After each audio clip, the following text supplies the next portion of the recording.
follow it. Call to order. Call to order at 6:34 p.m. on January 5th of the Environmental Commission of the City of Carson. First is the Pledge of Allegiance. Who would like to lead the Pledge of Allegiance? Anyone?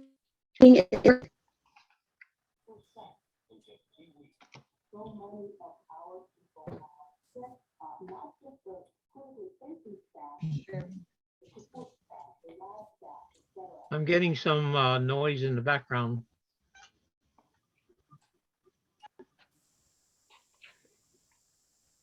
So is it Pledge of Allegiance? Yes.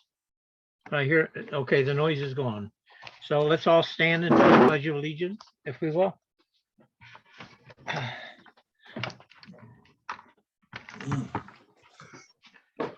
So put your hand over your heart and stand and face the flag.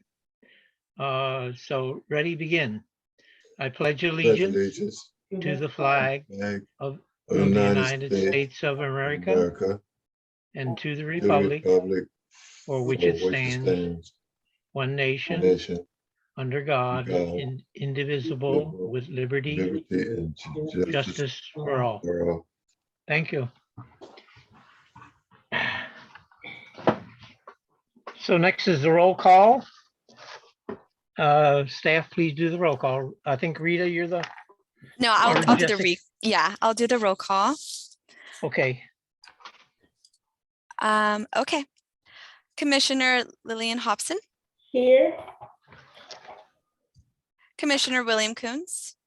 Here. Commissioner Freeman Watkins. He was on earlier. I believe I did see him. Yeah, I just saw his name. Here.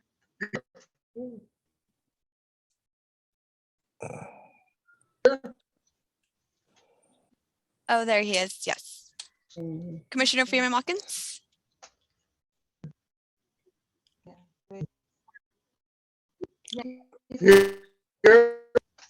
Thank you.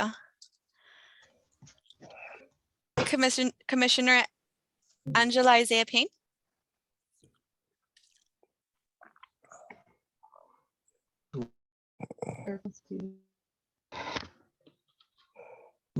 I don't see her on the call, Jessica. Okay.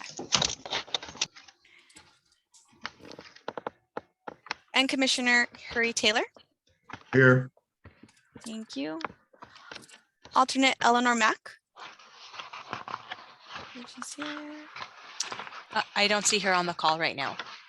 Alternate Celia Villapando, sorry. Here. And alternate Rodolfo Berlantes. Here. Okay. And we have an excused absence from Commissioner Nadine Gillis Ward.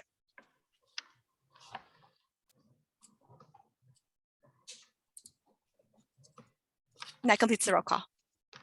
Could you give a total, please? I have one excused absence. I have one alternate absent and one commissioner absent. And I have 1, 2, 3, 4, 5, and I have 6 present, including 2 alternates. 6 total, including alternates. So Yes. that is a quorum. 5 is our quorum, so we have 6. Okay. Thank you very much. Let's see, do we have any new commissioners tonight? Introductions? Val Brillantes, you're new tonight, right? Yeah, yes. Could you please introduce yourself? Go ahead. Rodolfo Brillantes. Unfortunately, I've been disposed. I have a flu at the moment, so I couldn't quite speak well. To be for next week, for next time. Do you want to say anything about yourself? I have a sore throat. I cannot do much. All right, thank you. Thank you for joining us. Okay. Anyone else that's new tonight?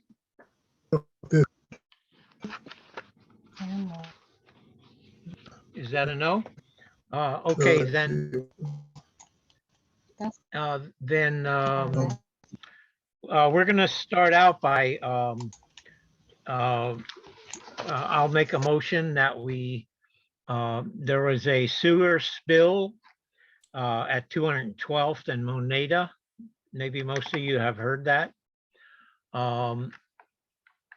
We would like to have, is the presenter here, Rita? Yes. So we would like to have the presenter present.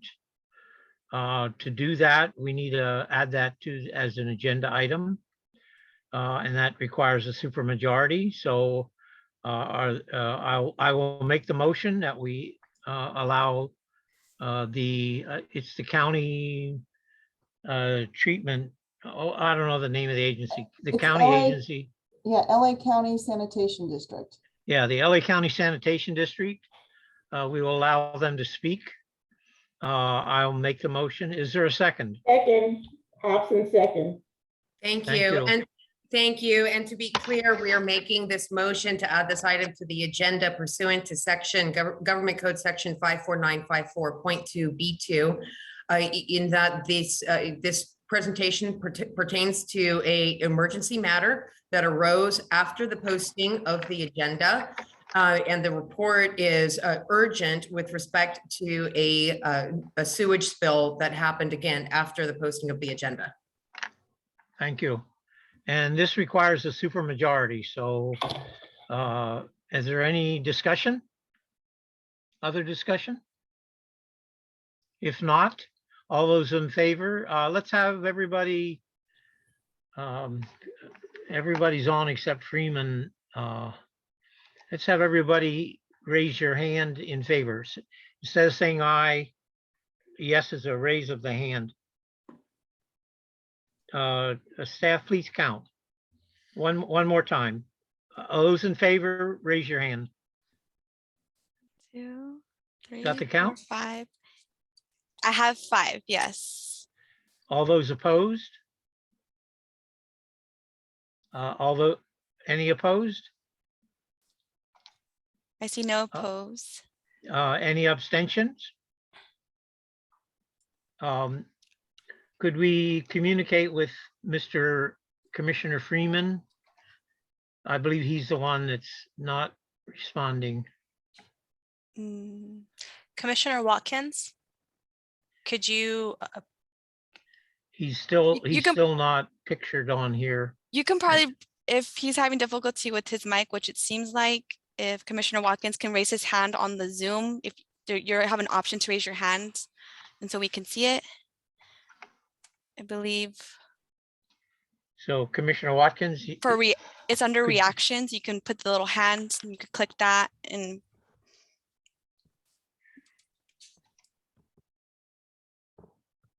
okay, I see that raise hand. Commissioner Watkins, are you there? So for the time being, what will we do here, Rita? we're just going to show him as Abstain. abstaining. Abstain, okay. So 5 out of 6 is voted yes. So we'll proceed now with the presentation. Thank you. Back.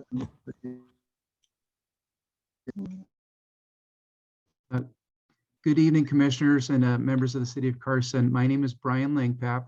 I'm the Public Information Officer for the Los Angeles County Sanitation Districts. Is it okay if I share my screen to show the presentation? Yes, please. Okay, so for those of you who don't know us, the Los Angeles County Sanitation District is an agency that provides wastewater and solid waste management services for most of Los Angeles County, including the city of Carson. And I'm here tonight to discuss the sewage spill that occurred last week and actions that we're taking to fix that situation.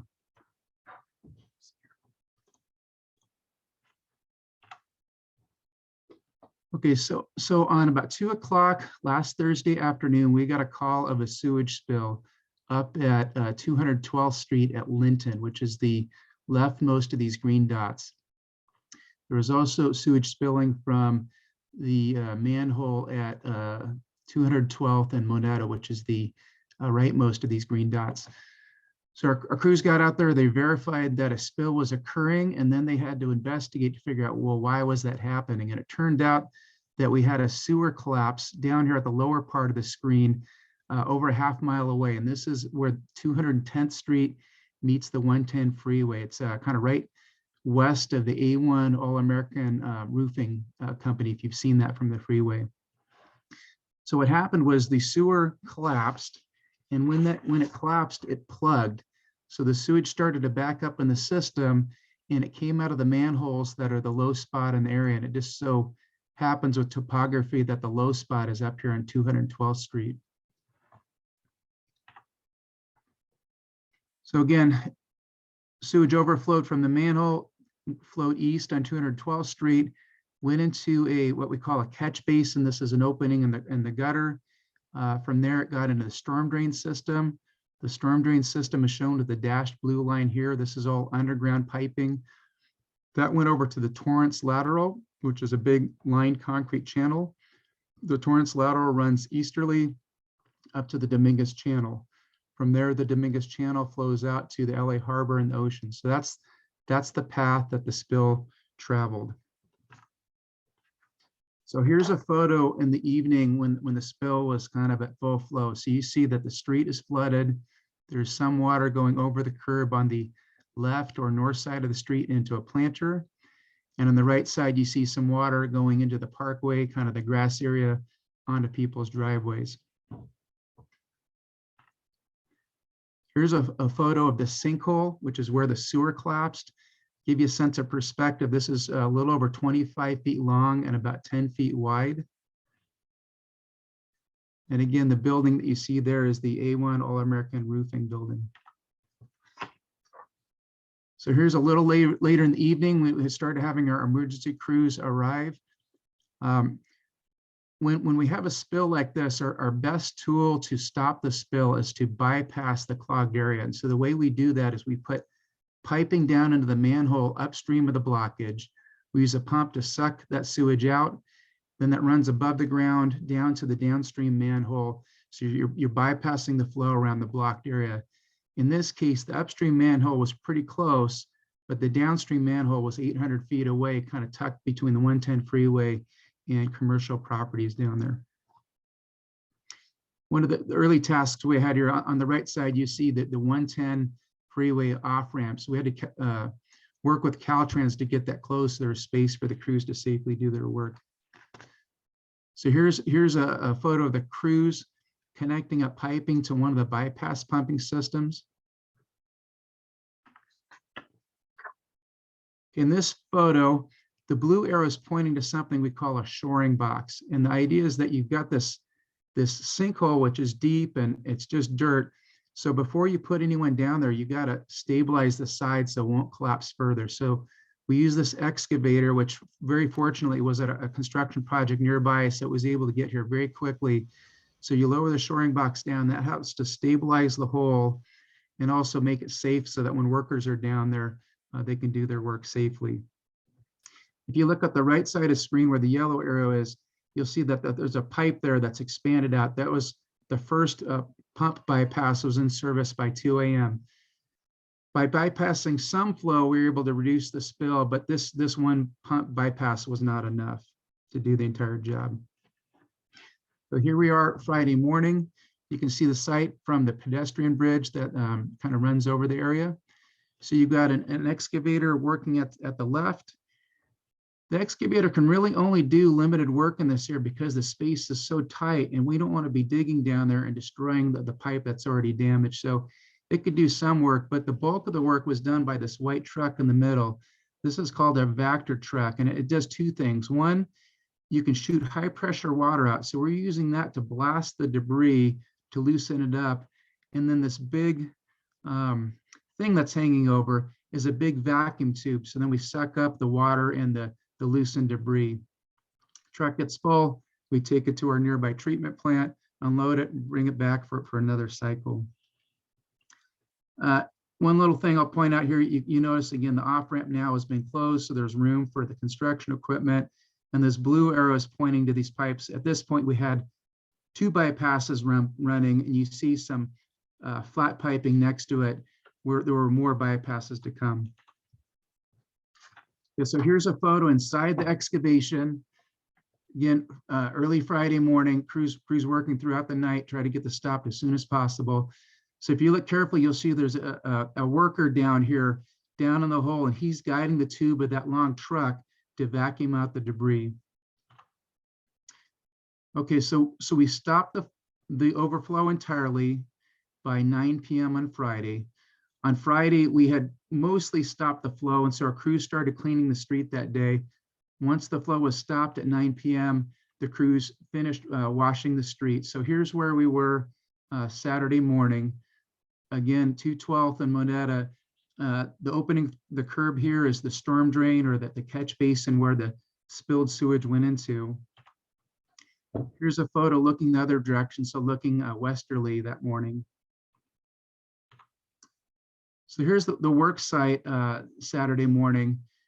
You can see how busy it is. Each of these yellow little trailers is a pump bypass system. In the end, we needed 5 to bypass all of the flow. We ended up installing 8, so we'd have some extra capacity in case the flows came back up. We wanted some extra capability there. Okay, so here's the excavation Saturday morning. You can see it's a lot deeper. Towards the top of this photo, you can see a ladder that's going down into a hole. There used to be a manhole there, and that whole manhole collapsed. And then at the bottom of that blue arrow, you can see a bit of the sewer pipe. So it's like the whole top half of the sewer pipe is missing, and what you're seeing there is the edge of the bottom half of the pipe. And again, there's a worker there. One worker's got the high pressure spray trying to loosen up the debris, and the other person down there is holding the vacuum pipe, sucking the stuff out. Work site at Sunday morning, we've replaced the white truck with this black truck here, but it's serving the same purpose. Again, pretty busy area, pretty tight spot to do work. And if you look at where the blue area is, you'll see it's pointing, there's a whole spaghetti of pipes down there. We now have all 8 pipes flowing for the different bypass systems. Okay, so on Sunday, we had most of the debris removed from the damaged sewer. And so then our task was to put this device in. This is a little robotic machine we use to put inside of a sewer, and it's got a camera on it. And what we do is we inspect the sides of the sewer to see what the condition's like. So what we wanted to do, and what we did do, was put this inside the machine to look to see how does the sewer look downstream of the collapsed area. Does it look like it's in good integrity so that we can put water back in that sewer and not create a new problem? And in the end, we concluded that the sewer did look like it was a decent condition. And so on Monday, we restored flow. So that's kind of what you see here, flowing in the bottom half of the pipe. And then you see some sandbags there. Those are some sandbags that were being removed when the system was put back into flow. So the good thing about restoring the flow then is we could turn off those pump bypass systems. They're great for stopping a flow, but it's not the kind of thing you want to rely on, because there can always be a mechanical problem, or somebody runs over a pipe, some construction equipment, and you got a new problem. So it's good to just keep the water in the sewer when we can. Okay, so this is my last slide. So I just want to highlight a few things. So one of our huge priorities was restoring 212th Street. That's where the spill was. So again, we were out there cleaning on Friday. You saw the photos of where things were. Saturday morning, we were out there cleaning again on Saturday. We brought in a third-party outfit to clean the street on Monday to just provide additional assurances. So they did about half the street that day. Cars were parked on the north side. They came back today and finished out the north side when the street was empty. So that's one of the things that we're doing. Another thing we're doing is we're working with homeowners. Some homeowners had to drive through the spill on their way to or from their house. So we're bringing out car detailers to clean people's car. If people would rather go to their favorite car wash, that's fine. They can send us a receipt and we'll reimburse them. We're also going to be replacing the grass in the parkway. If you remember the photo I showed you, there was some spill going into that grass area between the sidewalk and the curb. So we're going to be replacing that. On the other side of the street, we're going to be replacing the top 2 inches of soil over there. That's our protocol during a spill, is to replace the top couple inches of soil. We'll also consider any other claims that residents have. There's a form, but we can also, we'll take a claim by call or email, however people want to do it. Another thing we're focused on is the permanent repair of that sewer. So again, we restored flow Monday night. We've ordered pipe to do a repair. That pipe is expected to be delivered next Monday. Our crews will be ready to jump on the project when it comes in. We're figuring it's about 4 to 5 days to get what we're calling a slip line pipe. We're going to put in a new pipe within the pipe that's there. And so it's kind of a pipe within a pipe. And then we got to backfill and restore the area. So we're hoping by end of next week, we can have that restored and open that off ramp back up. And the last thing I wanted to mention was water quality. So 7 beaches were closed as a result of this. There was kind of a beach advisory out already because of the storms. When we have storms, there's a lot of urban pollution that goes out and makes the ocean water dirty. So that was already in place, but the spill made things more serious. So 7 beach closures, 5 of the beaches reopened on Monday, and the remaining 2 beaches reopened today. We have been monitoring the quality of the Dominguez Channel. We know that's been a really tough situation for the city of Carson. We've been monitoring that, and we will continue to monitor that. So far, things are looking very good. I'm told that the community understands about dissolved oxygen, and the levels out there have been like 4.5 to 7.6 milligrams per liter. So those are good levels. Those are very high levels, too high for what they call anaerobic decomposition to happen, which is what you need for hydrogen sulfide production. So far, so good. We've done some different tests for hydrogen sulfide. We're not seeing anything. When we look at the air quality management districts stations, we look at H2S levels in the community, very low for the 2 weeks before. And you look at them after the spill, and there's just no difference in the levels. So it's looking good. So in closing, we want to apologize for the spill. This is never something we want to have happen, and we're focused on getting this fixed as quickly as possible. We've hired a third-party expert consultant to help us investigate what happened. They're also going to be looking at all of our procedures to figure out, how can we do better so that this doesn't happen again. That concludes my presentation, and I'll be happy to answer any of your questions.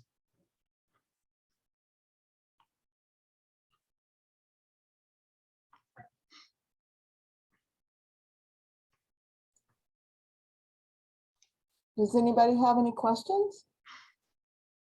Commissioner Taylor, I do. Go ahead. Go ahead. Okay, thank you. Please Sir, state your name, Fury, know. Commissioner Taylor. Commissioner Chowder. Thank you. Go ahead. Yes, sir. I read in the newspaper that apparently this line, I don't know how much of it was due to be replaced very, very, very soon prior to the incident. What happened? I mean, in terms of the monitoring. Yeah, so we have programs to periodically assess the quality of our sewers. And when we find a sewer that's nearing the end of its service life, we institute a project to either repair or replace that. In this case, we've got a construction project to provide a replacement sewer. That sewer is under construction in Figueroa Street. Unfortunately, it's got another 6 to 12 months before it's done. So we didn't get the replacement done in time. We obviously thought we had more time with this. If we had thought that this was an imminent chance of failure, we would have been out here with our sewer crew beforehand. So we don't know yet quite what caused this. Age was a part of it. How much the big storm we had last Thursday was a factor, we're not sure yet. We really need to investigate more to figure out what exactly happened that led to this collapse. Thank you. Any other questions? I have a question. Residents Commissioner were, Villapando. Commissioner Go ahead. Dr. Villalpando.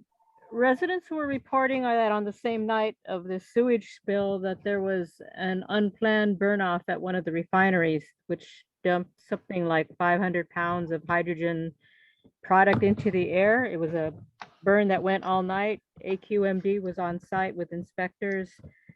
And when residents filed their complaints about the burn off, asked if that burn off was in compliance and if it had any connection to the sewage spill, the AQMD inspectors refused to answer, saying that that was a loaded question. So I'm asking, is there any type of connection at all that that burn off occurred on that same night of the sewage spill? And what effect would it have? I can't anticipate that. I can't see how the two would be related. We're not connected with the refinery. One of the things I didn't mention, but there are times when we have sewage problems and it'll cause flow to back up into homes and businesses. In this case, we've had no reports of that. No issues with backups into homes or businesses. So I don't anticipate that there was any sort of backup that impacted the refinery and caused them to do this burn off. So there wouldn't be any added harm to the channel, basically, because of these two events occurring on the same night then? Yeah, I mean, without knowing more about what happened at the refinery, I can't really say. Okay.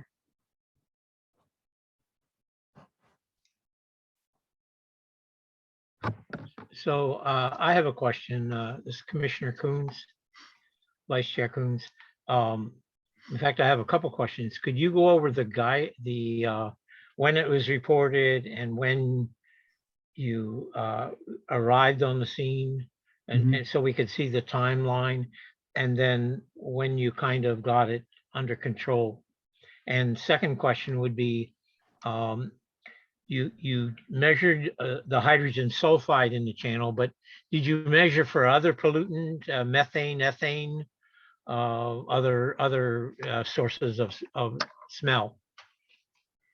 Thank you. Yeah, so let me address the first one. So timeline. So again, we got the call about 2 o'clock. We mobilized our crews. I haven't heard exactly when the crews got out there. It was probably within an hour. Crews verified that there was a problem. Then they had the task of figuring out, well, what caused the problem.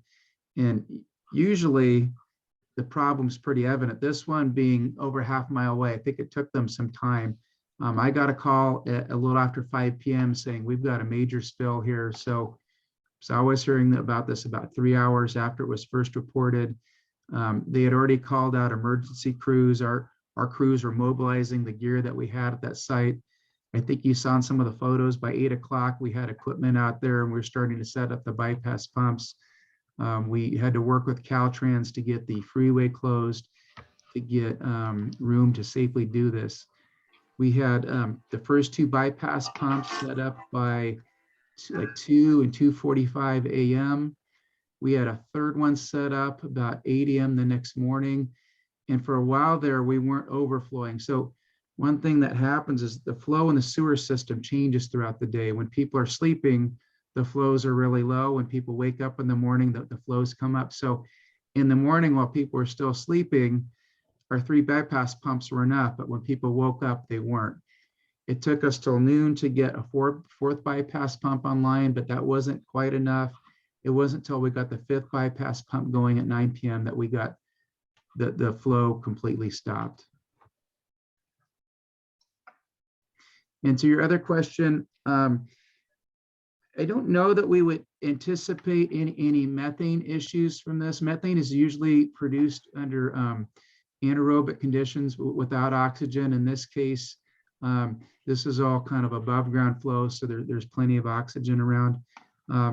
We have been monitoring since the incident happened 19 different locations for water quality. For 5 of the beaches, the 5 beaches that were closed in LA County, we monitored both on the shore and 1,000 feet offshore. We're looking at the quality there.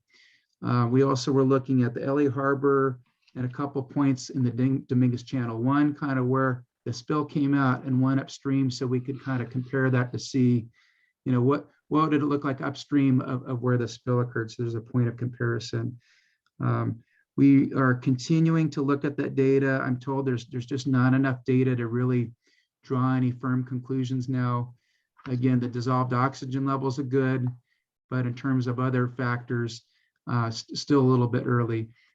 One of the things that we do look at is the bacterial levels. That's probably one of the primary concerns, especially with beaches, is that you want the bacterial levels to be extremely low so people go out and swim safely. And so at 5 of the beaches on Monday, that the Department of Public Health determined that the bacterial levels were low, so they could safely reopen those beaches.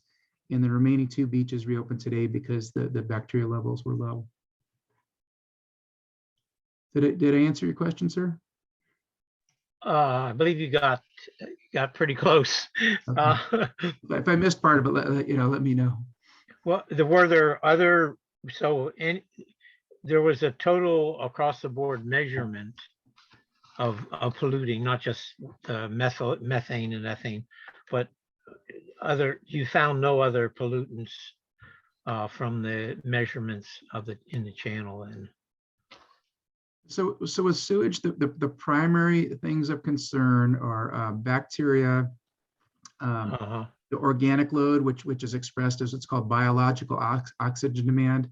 If you put sewage in just a closed spot and you let it sit, the bacteria would consume the organics, and when they do that, they use up the oxygen, and eventually you can get to anaerobic or no oxygen.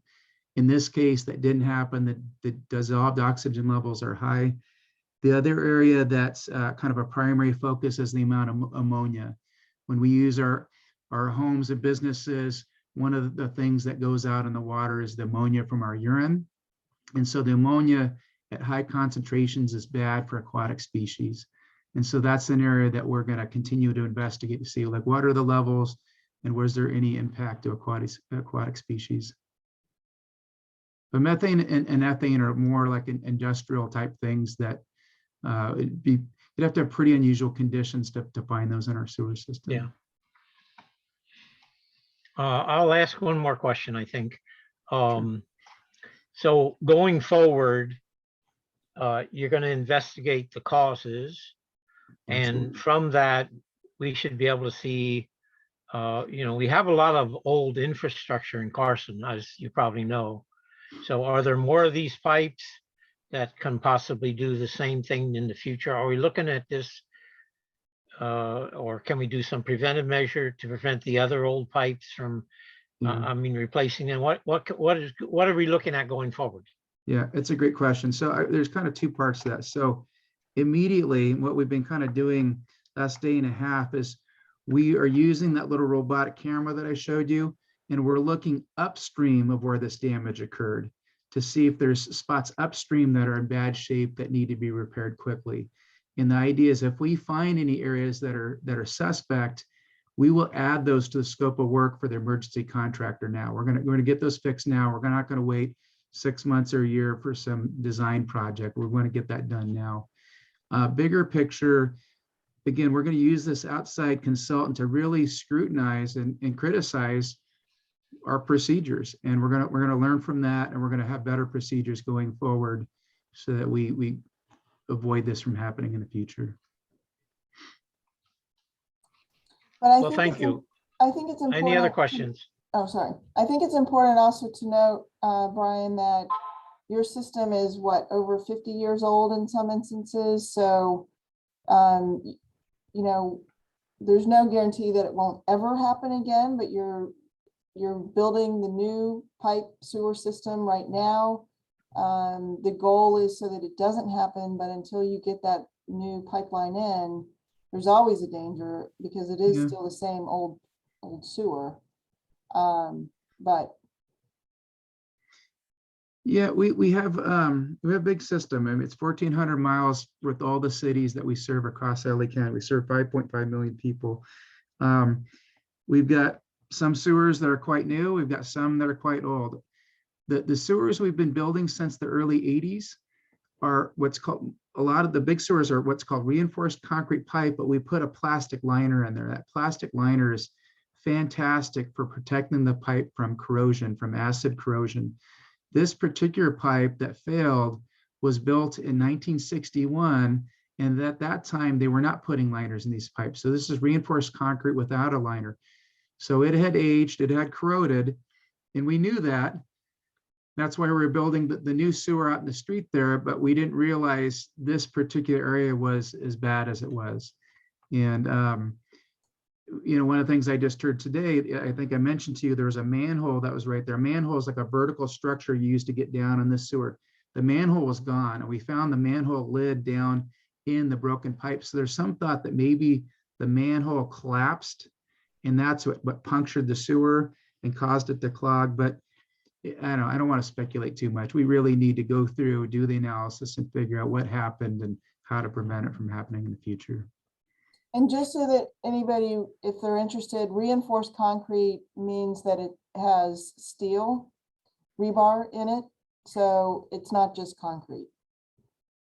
So it does have some structural strength. Yeah. Thank you. If you don't mind, I have one last question, sir. Sure. Go ahead.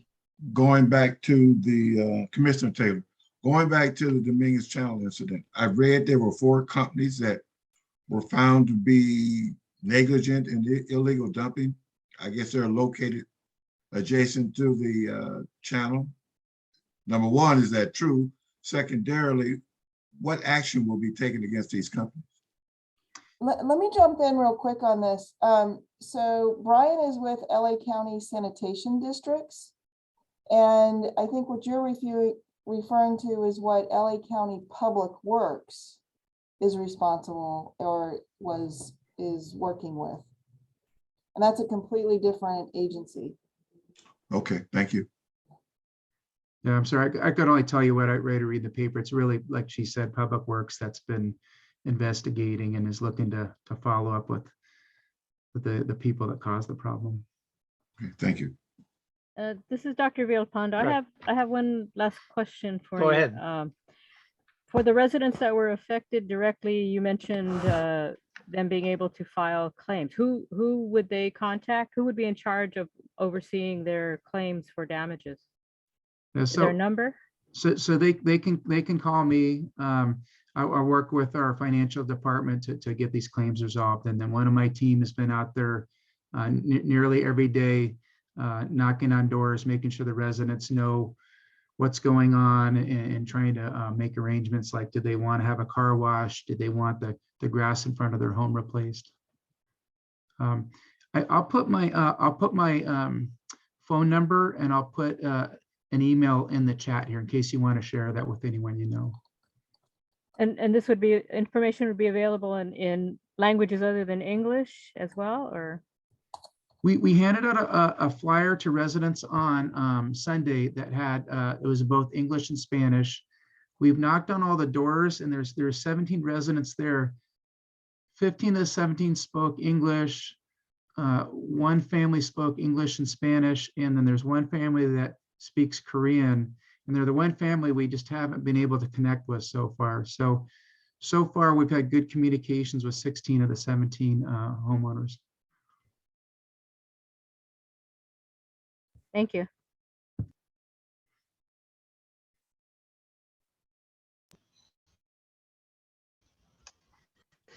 Well, if that's it, I want to thank you for giving me your time tonight. And again, we apologize that this has happened and created a burden for the residents of Carson. Okay, thank you very much. Any other final questions? Thank you very much, Mr. How do you pronounce your name? Brian Langpap. Langpap. Okay, thank you very much. Appreciate your coming and sharing your information. So I guess we'll move on. Again, thank you. Next on the agenda is public oral communication on agenda items. Do we have any public here to communications? I don't see anybody, and nobody from the outside is in this meeting. No public. Okay, so the answer I- is No, no. yeah, then. I didn't receive any email or any voicemail or phone call for public comment. So, And Jess, is there anybody waiting to be admitted into the meeting? No. no. Okay. Mm-mm. Okay, so the answer is none. So moving along then, the next agenda item, hold on. Got to get my sheet turned over.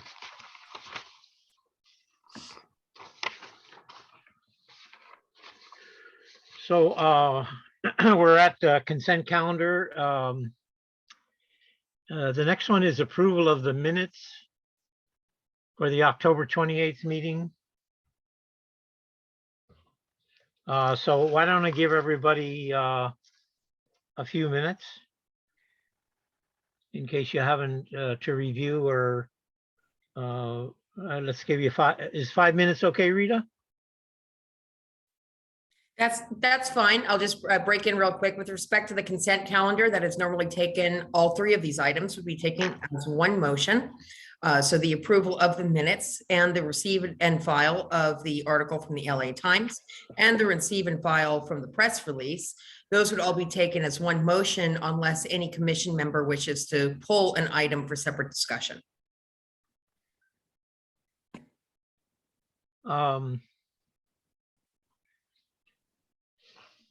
Hmm. Well, on number 2, I would like to have some staff tell us what's going on with your presenting that one. So I'll pull number 2. Okay. 1 and 3 are okay as far as I'm concerned. But let's take 5 minutes to look at it That's fine. and then let me pull it out, review it.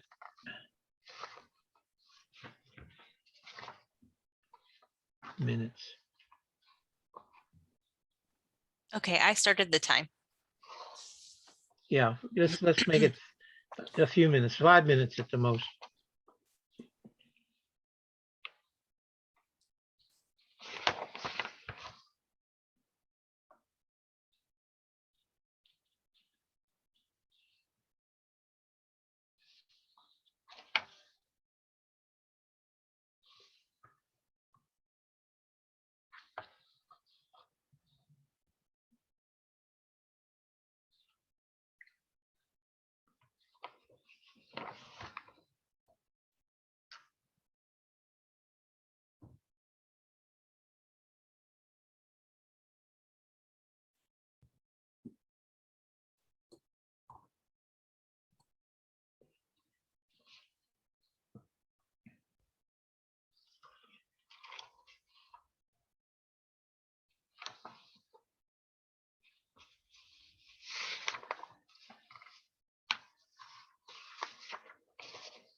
Okay, that's just over 3 minutes. Do you want more time? No, that sounds fine. Okay. Is everybody okay?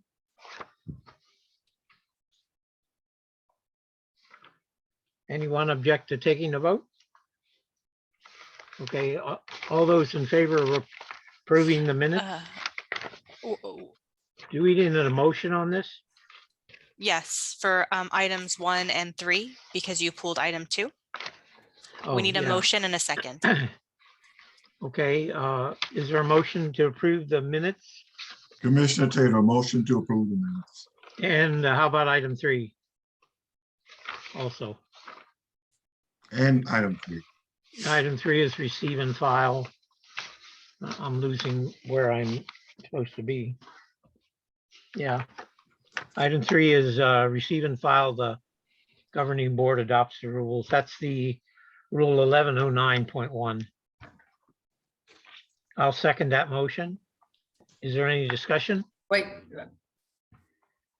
I believe, Rita, do we have that straight? I have the vice chair making the original motion and then a second from, No, Mr. Taylor, he agreed to both 1 and 3. Is that correct? That was the That's motion. correct. And I 2 was seconded pulled, right? his, Yes. and 2 we pulled. So, 1 and 3 are one motion. 1 and 3 should be a single right. motion.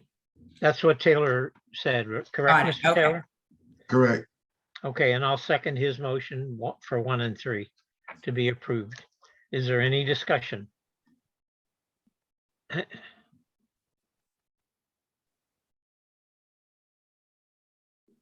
Hearing no discussion, we'll vote.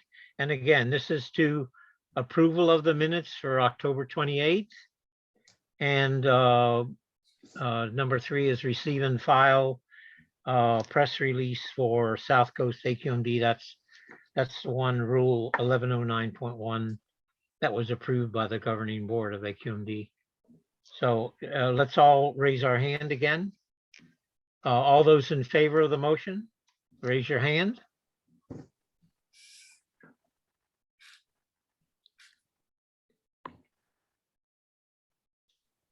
Please tell when you have to count.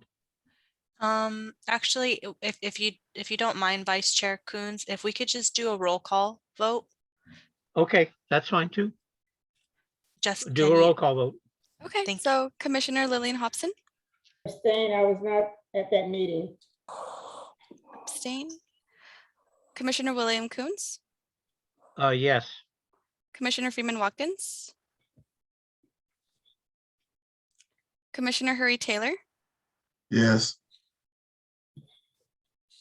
alternate Celia Valapondo, Abstain? and alternate Rodolfo Berlantes. Yes.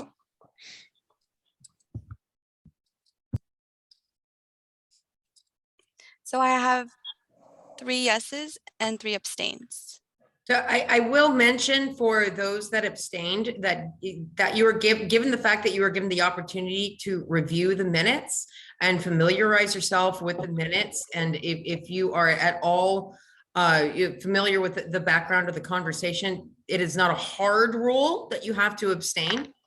It is recommended if it is pertaining to issues and items with which you are completely unfamiliar. But in that case, I changed mine to a yes. Hobson changed to a yes. Okay, 1 yes. If I can say something, I think the commissioners that abstained were not at the meeting, so they don't know what went on. So they really can't say the minutes are okay. I think that's the problem. Has anybody reviewed or watched the video from the last meeting? Let me ask, that's my other question. Is the video been released? I'm not aware. Rita? I'm not aware that the video has been posted anywhere. Jessica, do you know if it's been No, posted? and I don't know where I would post it or how it would be posted. So I'm not sure. Okay. We'll have to work with our city clerk's office to see how we can post these. I don't think we've ever posted environmental commission meetings minutes or videos, but this Could is you- a new day. Yeah, could you please do it? Not only for this meeting, but the December 1st meeting and the one tonight? We have all the recordings. It's just we don't know where to post them. And if Okay, we have to let's, consult with the city clerk's office to see if we can. yeah, let's try to post those, and because the one, especially the one tonight, was very good to post Will do. with the presentation. So, okay, thank you. So 3 yeses and 3 abstentions. I have 4 yeses now and 2 abstain. Okay, I'm sorry, 4 and 2. Mhm. So that's a majority, so motion passes. Correct. So we can move on to item 2.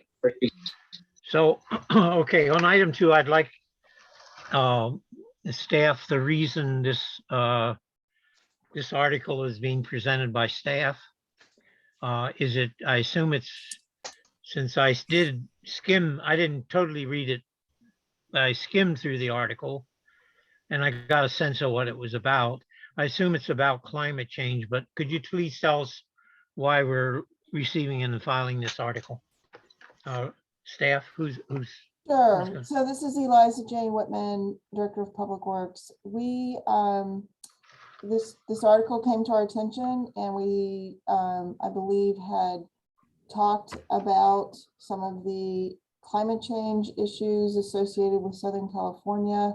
And so we just thought somebody also had talked about trees were of interest for the Environmental Commission. So we just thought that it might be of interest. It is something that Public Works is looking into as it relates to planting more trees in the city over the next several years. One of the things we are doing is applying for various grants to do more greening of the city. So it was just kind of something that we thought might be of interest to the commission.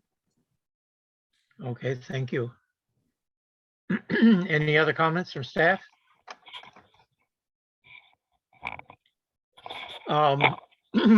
So what I would like to do this, and I don't know the exact methodology, is I would like to,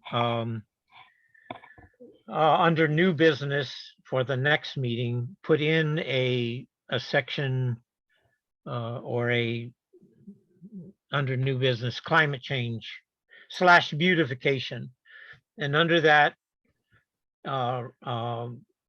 issue, list recommendations by staff. Plant 10,000 trees, work with Public Works to do grants, give us a plan of action that we can adopt at the next meeting, and other things we can do for climate change. Because you are right, it is a problem. It's extreme heat. We get no rain and we get tons of fire. And we get, lots of fire, and then we get lots of rain and flooding and typhoons and hurricanes. It's and now the Midwest is suffering from tornadoes. I would like to see not like to, I'm waiting to see one in California, a tornado. But anyway, does that sound like something we could do, Eliza? Maybe you could answer. I guess I'm not quite clear what you're asking staff to do. Well, 'Cause we have to get direction. If there's anything that relates to monies, we have to get approval and direction from city council. That's not what I said. Okay, Let me rephrase. What I'm looking at is we make recommendations. We don't have funding. We don't have control over this. okay, So come up with some recommendations that the Environmental Commission can submit, discuss it at the next meeting, recommend to us. And I have things I could think of to do that we can recommend to council to do. Apply for grants to plant trees. What else can we do? Lower the pollution, work with our refineries to reduce the amount of pollution. We have numerous trucks in the city. We could do truck limitations. We could encourage trucks to by giving them grants to go to electric vehicles or non-polluting vehicles in the case. So there are recommendations and things we could discuss on climate change of how to improve the climate and reduce the carbon output. So Lana, maybe you can chime in here. So isn't it, I mean, it was my understanding the Environmental Commission would come up with a list just like Commissioner Coons did, right? In terms of making recommendations? Right. It's not staff who makes the recommendations, right? Or- That's correct, yes. That staff does not make the recommendations. We would put together something for a future agenda item. And perhaps this is something that we could address under the agenda item for commission members, oral communications. Future agenda items to present recommendations to the council for perhaps specific ordinance changes that are proposed or specific policy proposals. Right, so I think Commissioner Coons, if you want to lead a discussion regarding the types of things that you'd like to present or have presented to the city council, but I don't think it's our place to give you those ideas. Okay, good. So I want to make a motion to put climate change / beautification on the agenda.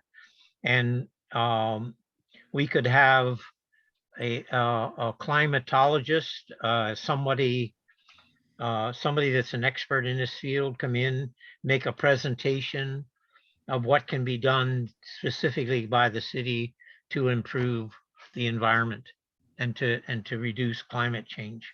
So I would recommend that's- that something like that go under item 10 on the agenda, which would commission member oral communications, and we would treat it as a future agenda item recommendation. The thing about it, when you put it under oral communications, I can't do a motion.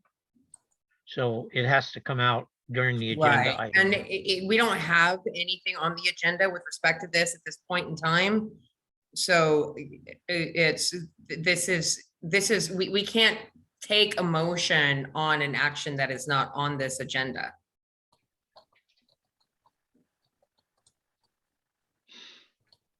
And not even to put something on the agenda for the next meeting. You don't need a motion for that. You just make a recommendation to staff to bring back a future agenda item as part of Oh, your commissioner communication. Okay, I can do that in oral communication. Yes. Okay. Let's do that then. So I'll move that we receive and file number 2 then. Is there a second? Second, Any discussion? Was that seconded by Commissioner Hobson? yes. Okay, thank you. Any discussion?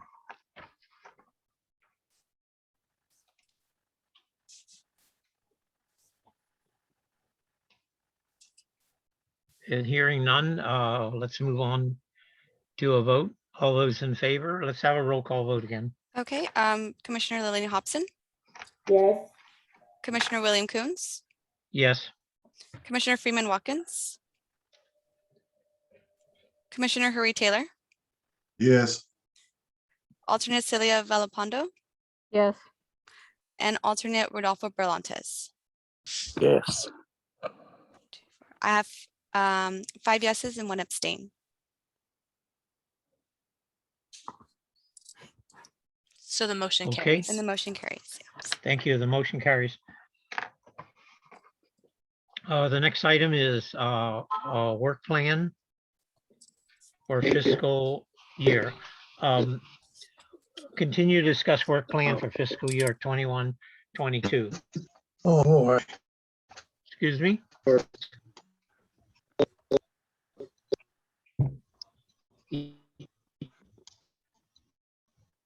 Do you have any, let's have the staff, do you have a written or a verbal staff on this? Sure, I can take this one. So we started working. Okay, we started working on a work plan for this commission to get a better idea of what the commission was looking for, so that staff could meet the commission's expectations. And so when we originally talked about this, the commission discussed a couple things that the commission would like to do during their term, and those items are listed here below. I think everybody can see them.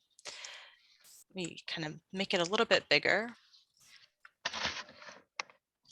And so as we kind of continue this discussion, staff wants to know, is there additional items that the commission wants to include in this work plan? And if the commission doesn't want to call it a work plan, it's kind of like a list of accomplishments that the commission would like to accomplish during their term. And again, so that staff is on the same page and staff is working to kind of meet the commission's expectations. And would also like to share this information with the city council so that the city council knows what the commission is working on, what staff is working on with the commission, and if there's anything else that maybe the city council wants this commission to look at that the commission wasn't aware of. And so that's really the purpose of this. And so some Okay. things that have, go ahead, Vice Chair. Could I ask a question? Sure. Okay, we come up with ideas. What is the next step? I mean, do you prioritize? Then we start working on it from number 1 to number 2, et cetera. What's the process? I don't think there's any hard and fast rules. I think it's just going to be a document that once we identify this list of items, staff will go back and will synthesize the information and we'll represent it to the commission. And we'll just kind of work on them throughout the term, and then it'll help us to identify items that we've completed, items that we're still working on, but there's really no hard and fast rules for how we kind of get through this term.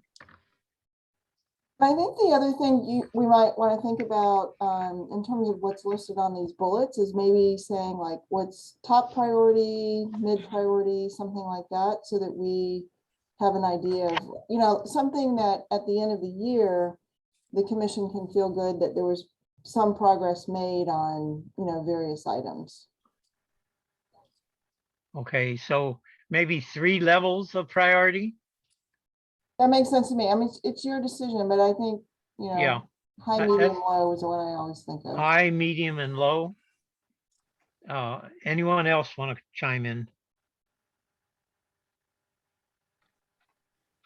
And we can add more things to this list. This is as the commission sees fit. Absolutely. Okay, so would we add them now? Yeah, we can go Okay, one by so- one. So here let me comment on the list as you see it. So the first one is put in place an emergency plan. And then there's another one that's almost identical to that. Let me see. Desire for representative from the Public Safety Commission to, it's 1, 2, 3, 4, 5. The fifth one down is almost the same. Discuss the emergency preparedness plan.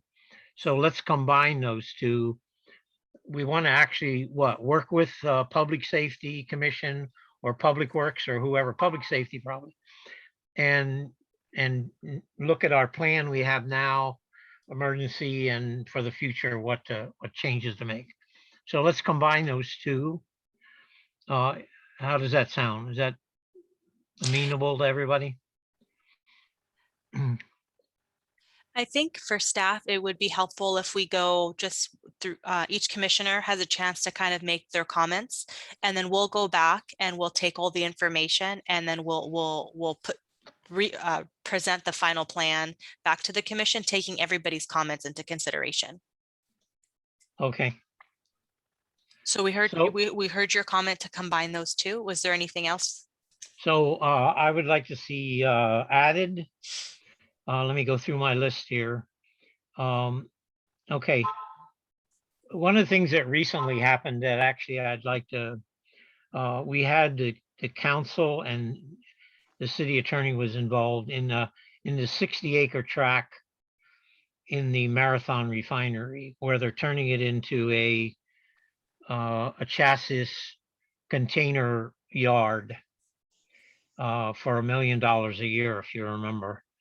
I would like to somehow have things like that, that's a example, come to our commission so we could advise before they do it. Here I'm finding out after it's done, and we've never even give our comments of should have been done and so forth. And they've been negotiating for at least 6 months. I don't know how long, but anyway, we could have at the last 2 meetings talked about it or whatever and give advice.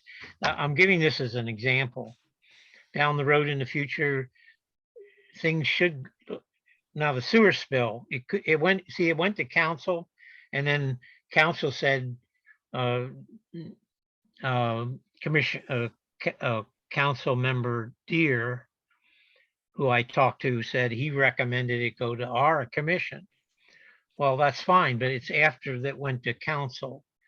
So we'd like to get input before it goes in. I know that's difficult, but, and so that's something I'd like to advise the council, not be after the fact where it's already settled, like the 60 acre.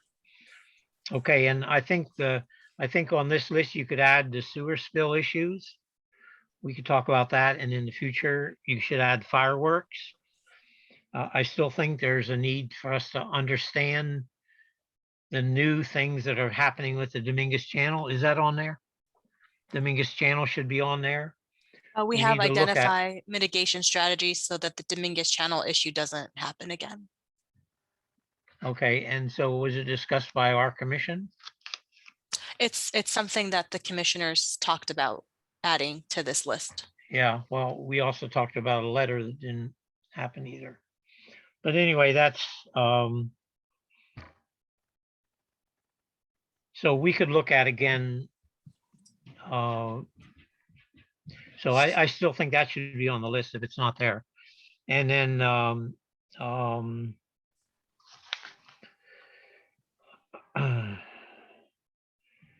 and I was kind of unhappy with the Inland Star.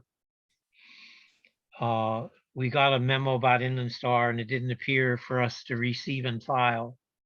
So I would like that to be back on there because I still have questions for, which I should call, I should have questions for Saeed Nassef. The Brown Act training, let's put that on, finish that up. Robert's Rules of Order training, I want that, or I would like to see that.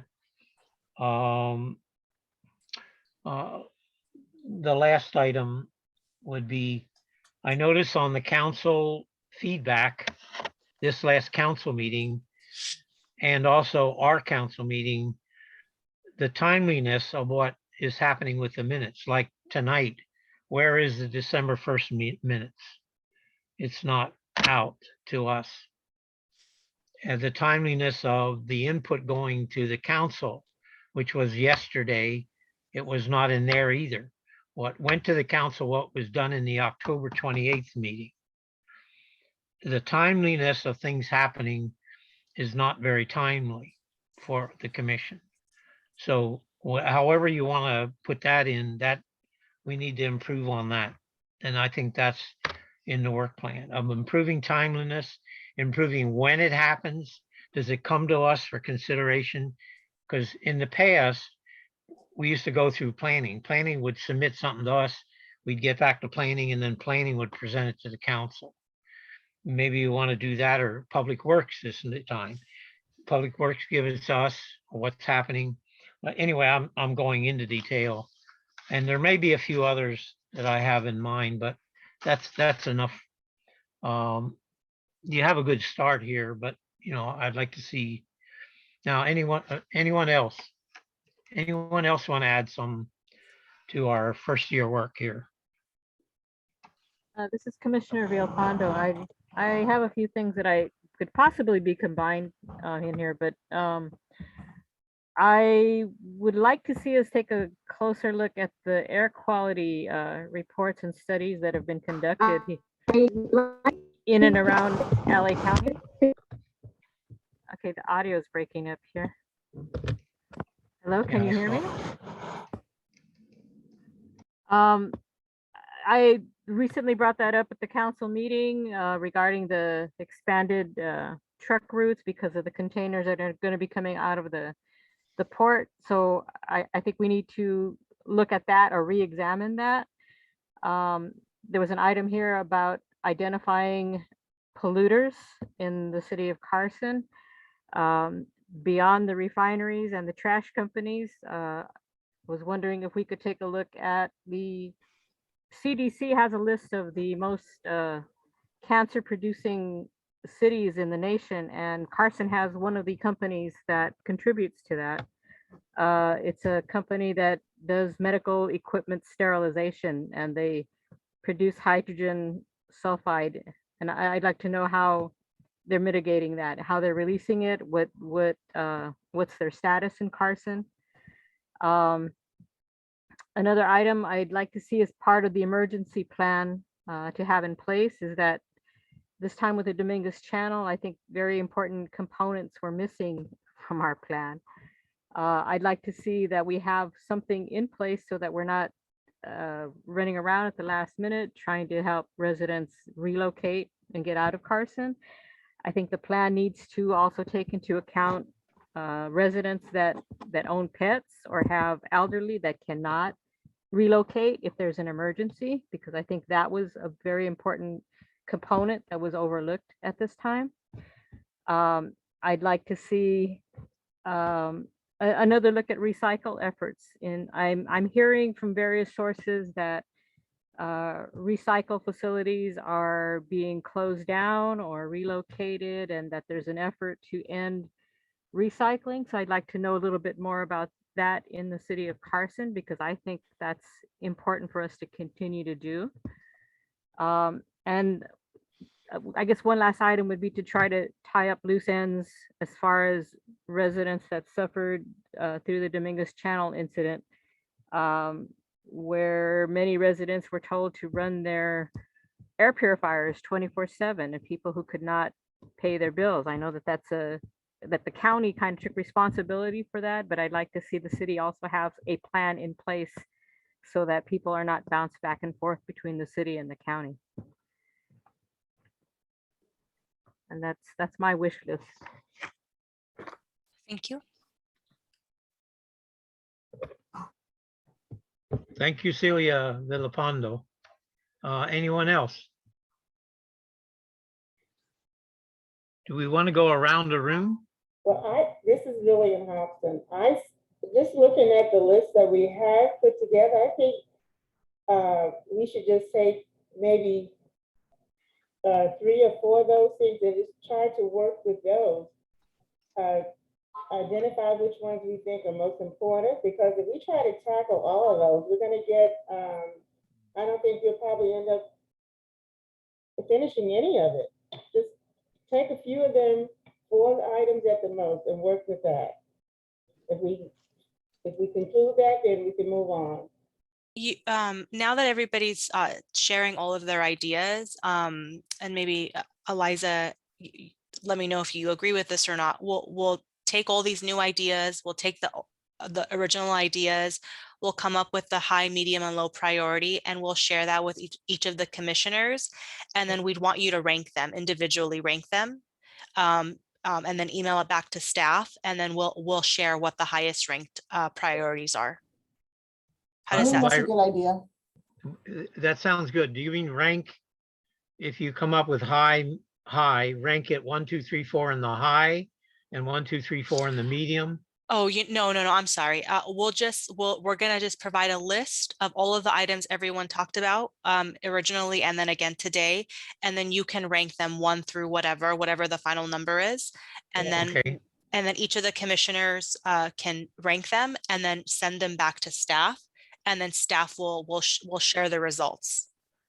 And then the top, 5 items or 6 items, that might be what the commission decides we should work on collectively. Yeah, sounds good. Sounds good. Is that Or we okay? could rank them within high, rank them within medium, rank them within low. That would be rather than ranking them 1 through 50 or something. Same. I just don't think we know what it should be high, medium, or low. we'd want to hear from you. Oh, okay. And then from that, make the top 10 high or something like that, Correct. and 11 through 20 medium, and then whatever amount, divide them into three pieces. Okay, that sounds good to me. Is there any other inputs from the other commissioners? Yeah, Commissioner Taylor, I'm going to concur with Ms. Hobson. We're going to have to cut this and this down and do some prioritizing and some combining. We'll never get all of this done. Right. But I think we ought to let the commissioners select what are the priorities and we move on those. As opposed to having an extended list. We don't know what's going to come up in the future. So at least prioritize some things and let's get started. We will not Good. dismiss the list, but we just prioritize. And so any other comments then? Okay, then I will close this item on the agenda. Hold on a second here. And the staff will work on this for the next meeting. Okay, new business. Any other continue unfinished business? Seeing none, new business. Organization nominate and elect to serve as chair and vice chair. Staff, please report. Sure, I can take this one. So at the first meeting that we had in October, there was an election of the chair and the vice chair.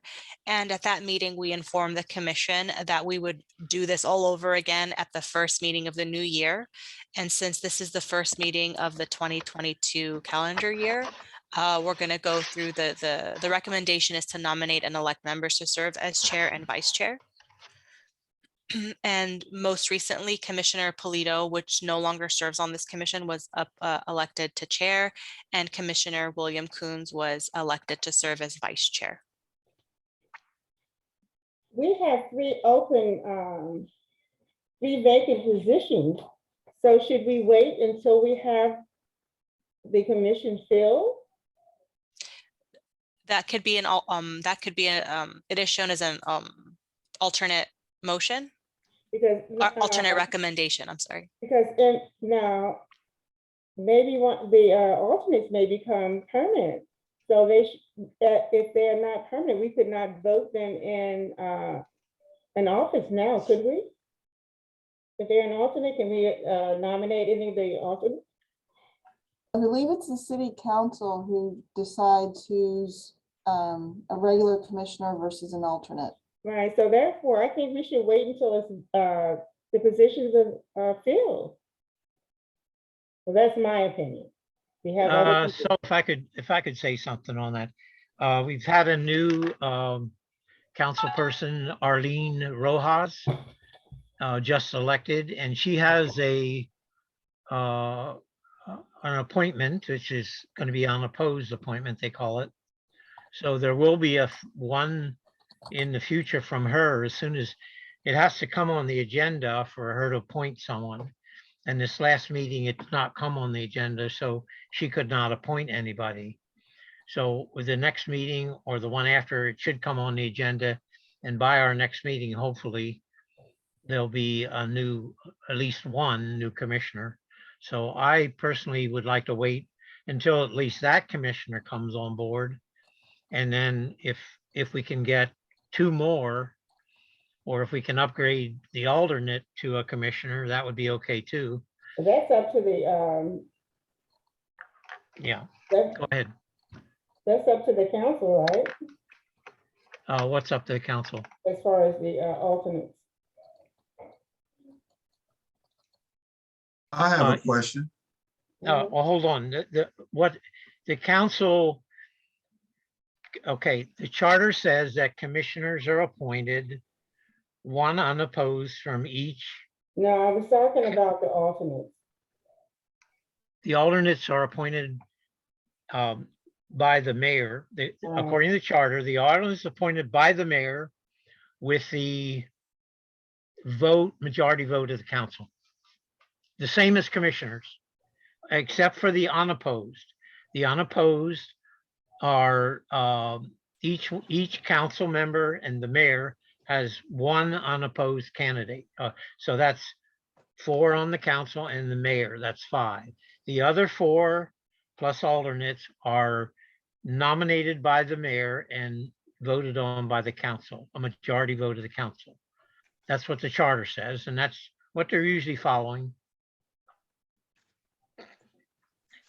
Am I right there, Eliza Jane or Miss Whitman?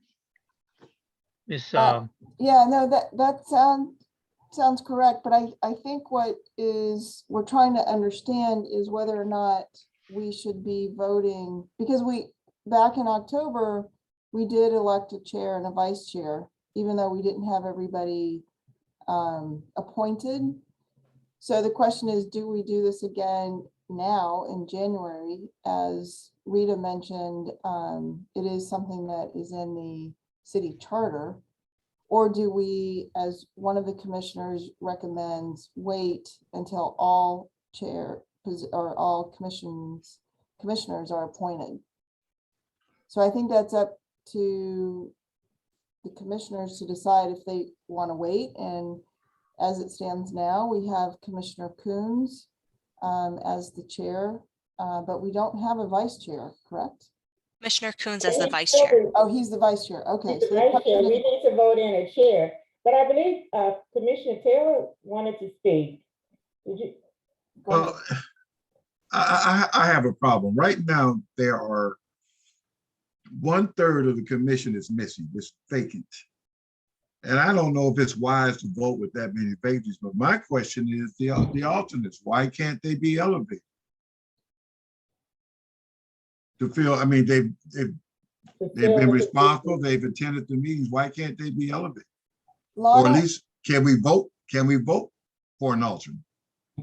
Lana, can you jump in here? Because I don't know that I know the answer.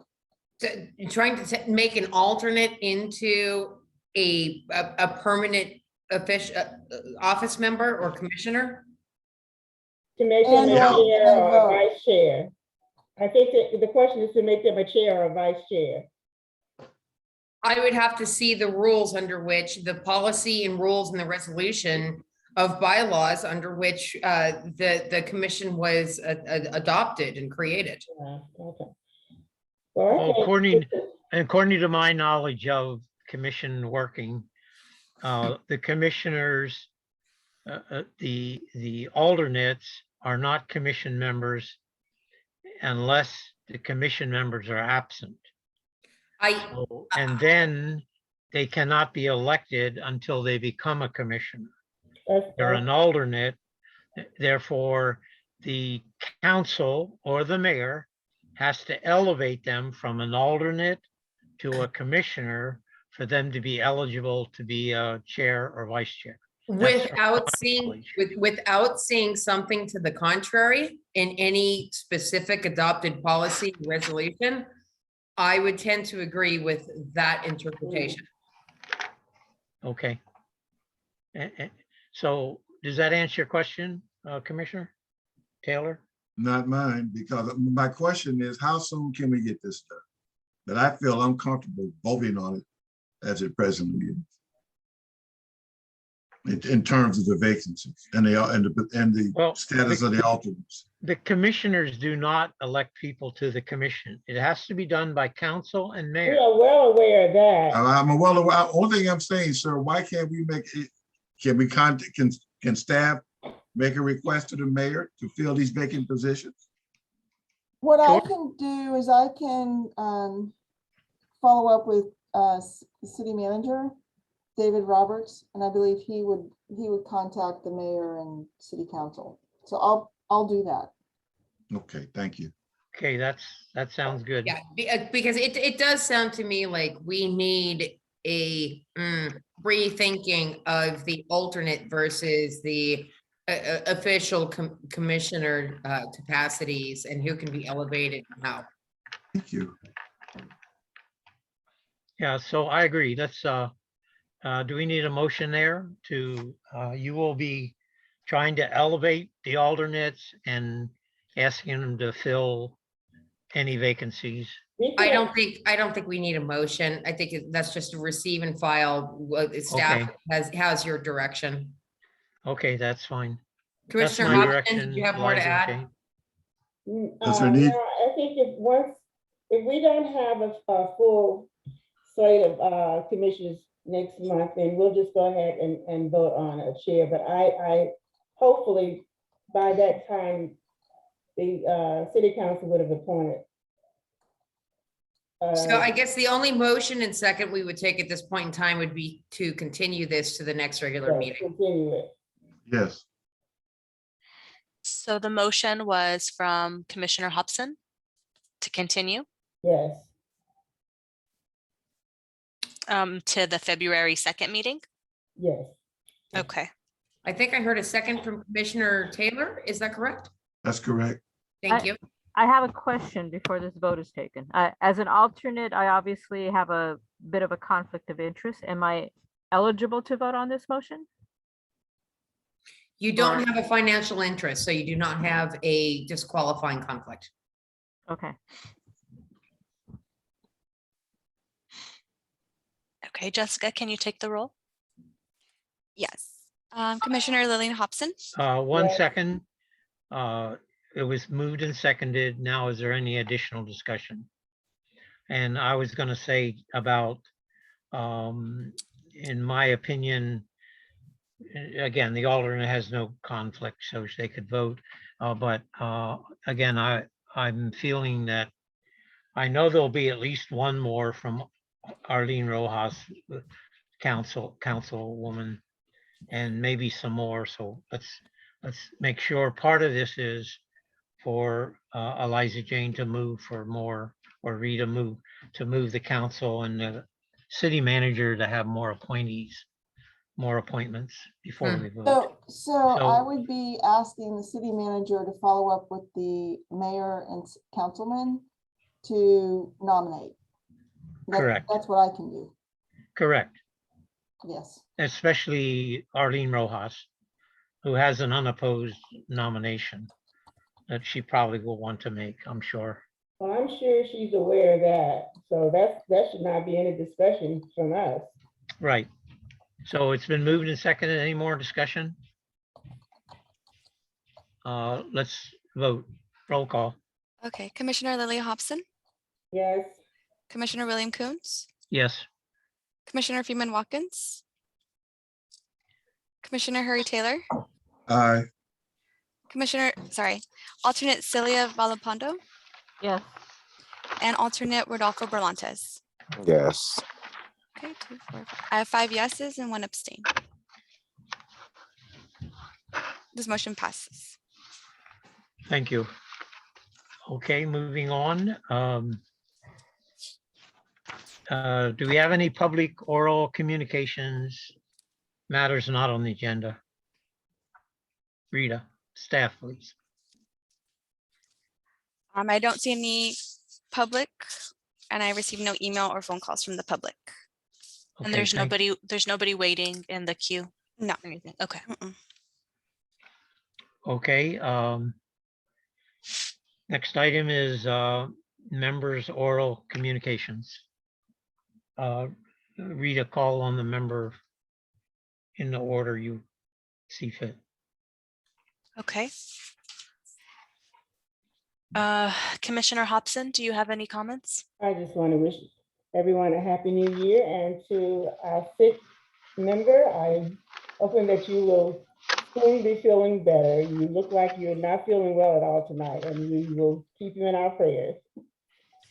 Thank you. Commissioner Watkins? Okay, Commissioner Taylor? none. Thank you. Commissioner Brillantes? I know you're not feeling well. Yeah, I would like to greet you all Happy New Year and stay safe.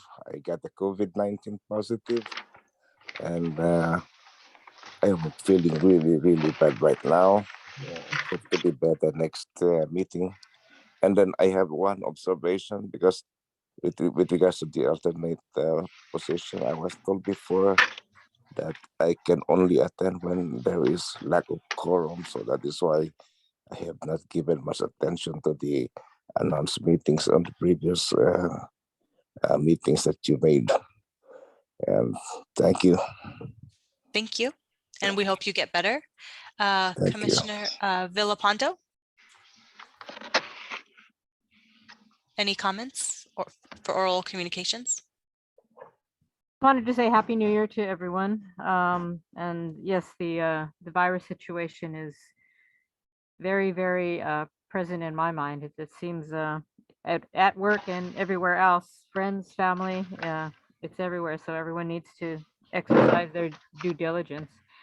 And I was hoping actually that there could be some discussion possibly next time regarding some of the unscheduled flares or burn-offs from the refineries that the AQMD is aware of, and it appears that maybe the refineries are not conforming or maybe they're ignoring the AQMD. I'm not sure, but I would hope that discussion would take place in future meetings as well. Thank you. Okay, thank you. And Vice Chair Coons. Yes, in regard to what alternate Brillante said, an alternate is allowed to attend. He said the alternate is not allowed to attend. The alternate is allowed to attend, but he is not allowed to vote unless there's a vacant regular commissioner missing. So he can vote in place of, like, we have 3 vacancies and we have 3 alternates. So technically all 3 alternates can vote in the vacancies, or if they don't attend. If a commissioner does not attend, is absent, then the alternate can vote in his place. But and then with regard to Commissioner Villalpando, I'm also a member of AB 617 Community Steering Committee. That is an AQMD Community Steering Committee is what it is. And we discuss about every 2 to 3 months, we have an event, not an event, but we have a meeting, and then we discuss and we have presentations by the AQMD of what's happening in our area. Our area is Wilmington, Carson, and West Long Beach. And we are one of the premier, we're actually one of the first ones 3 or 4 years ago it was, that started the movement. Now there's like 10 or 15 of them, of these community steering committees, and we present the community's opinion to the AQMD about where they should go and what they should do. And you are invited to join us either as a community commenter or as a member of that steering committee. You just have to apply and be accepted. I think we now have openings. So, and we get, there are 4 from Carson, myself, Joseph Pignon, and I think there's 1 or 2 openings right now from Carson. So my comment to Commissioner Villalpando is, or any of the others, if you'd like to join our, and we're due to have a meeting, I believe in February or March. So again, we meet usually about every 2 to 3 months. We're supposed to have quarterly meetings. And there is a stipend too. And so beyond that, I would like also the staff to allow us to submit more items by email to Rita, if that's okay with her, regarding the work plan. If I have more items I'm thinking of, but I haven't really told, but other people, we should be able to email it to you in time for you to put it on the next meeting as and consider it. How Is that about, okay to do? yeah, I think that would be okay. How about, I think everybody has my emails because I've emailed each of you already. Right. How about, let's say Wednesday afternoon or the end of the day, Wednesday, if you By have next any, Wednesday. correct. If you have anything else you want to share, email it to me so that I can send it out to the group shortly thereafter. And you guys will have enough time to rank them and get the information back to us so that we can, finalize the information. Okay, that sounds good. And anyway, Happy New Year to everyone, and thanks for coming. Okay. thank you. Anything Thank else? you. Good night. Good night. Without opposition, I'll adjourn the meeting then, I guess. There's no staff oral communications. Oh, excuse me. I don't have anything. Well, there you go. Okay. Eliza, do you have I'm any? good, thank you. Alana? Yeah. Okay. Jessica? Yeah, I just want to remind everybody to look out on your emails. I'll be emailing you guys the pay authorization forms. I'll be sending those out so you guys can turn them into me. Some commissioners have already, and I've turned them in to accounting already. So if you guys haven't given to me, or you can make an appointment with me to drop it off if you don't have email or just are able to scan and send it in to me. You can make an appointment, call my extension, and can make an appointment for you to come in and drop it off to me so I can get that submitted to accounting, or you can email me if you have any questions. But I'll be sending out your pay authorization forms for your signature early next week, the latest. So you guys can look out on your email, or I'll call you. Jessica, could I ask a question here? Yeah. If instead of scanning after we sign it, Mhm. can we take a picture of it and send you the picture of the form, of the signed form? Because that's a Yeah. lot easier than doing a scan. I even I'm- forget how to do a scan. But I'm not sure, Okay. Rita, do you know if accounting would accept that? I just don't know how you would text it in. Yeah, I mean, how you, what? How you would, I mean, you can take like a JPEG image of it. like a photo. Yeah, photo image of it, and then send you the photo in an Via email. email. Okay. Yeah, go ahead and try that. And then if it doesn't work, we'll correspond through email. So Okay, you can go ahead and try that. So if that works that's for other probably what I'll do, because commissioners. I even forget how to do a scan. Yeah, no, yeah. Some people don't have a scanner. So that Yeah. could be an option, or make an appointment to stop by City Hall and Okay, thank hand you. it to me. Yeah. So I'll try it. Thank you. okay, you're welcome. Any other comments from staff? Well, I'll just say that if it makes any difference on my federal tax forms, I texted my signed copies. So if it works for them, hopefully it'll work. I hope. Yeah, hopefully. Oh, how do you text this? A signed copy is a physical copy. How, you still have to take a picture of it to text it, right? Yep, Okay, so then that's the way you did it. that's the way I did it. Is that But- okay with you, Jessica? Yeah. Because I know if some people Text have it? no, email would be preferred. Email's you- preferred, okay. Yeah. I'm pretty sure your phone, if you have an iPhone, it gives you that option to do that for a picture. Yeah, sure. Yeah. Mhm. I think I can do that. Thank you. You're welcome. Any other comments? Okay, then the meeting is adjourned Night. at, what time is it? 8:13, 8:13 p.m. 13 p.m. Okay. Thank you very much. Thank Happy you, New Year, everyone. everybody. Happy New Year, everybody. Good night. Good Good night. night. Good night.